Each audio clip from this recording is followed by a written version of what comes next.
Тышкы сулуулук качан келет? Тышкы сулуулук кымбат кремден келбейт. Шумдук косметологко барып калсаңар келбейт. Тышкы сулуулук ички дүйнө менен байланыштуу. Бул мен өзүм практикамда дагы мурун мисалы 5 жыл мурунку сүрөттөрүм 5 жылга жаш кезим болсо деле ушунчалык ошол кездеги жашоо шартыма байланыштуу, ичимдеги ички дүйнөм, таарынычтарыма байланыштуу мындай өтө оор, канчалык боенсом деле эч бир азыркыга салыштырмалуу сулуулугум жок экен да, нур жок экен. Себеби ички дүйнөмдө албетте бул баягы таарынычтар. Таарынычтын баары каптап калганда анан биздин баары сыртыбызга чыгат экен да.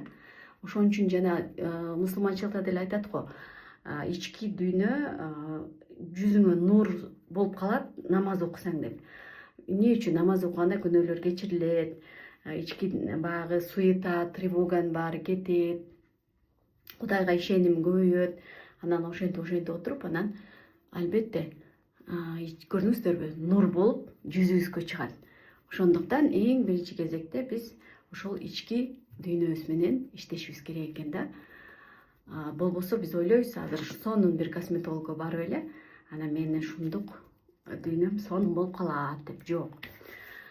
Албетте сөзсүз өзгөчө дене менен иштөөдө бул өтө эффективдүү результат болот экен. Себеби денедеги биздин баягы таарынганыбыз, коркконубуз баардыгы биздин денебизде сакталып калган да. Зажимы деп коет, телесные блоки деп коет. Мисалы бир адамдардын ушуп атканын көрүп калдык. Анан ошол замат эле бизде денебизде мындай жыйрылуу пайда болот да.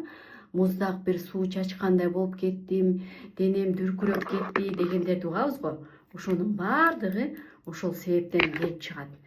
Ошол себептен денени ошол блоктордон, зажимдардан баягы тазалабасак, барып алар оору берет. Ооруга айландырат да ушинтип отуруп. Ошол себеп негизи эле дене трансформация өтө күчтүү иштейт.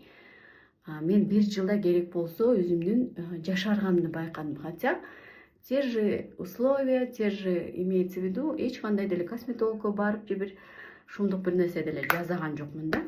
Бирок жашарууну байкадым. Ошондой эле дене трансформациясында жүрөккө тынчтык келет экен. Ушунчалык беймаралдык, ошондо анан идеялар келип, өзүңдү угуп, баягы интуицияң күчөйт экен. Себеби внешний шум деп коет, биз ошо шум менен жашап, анан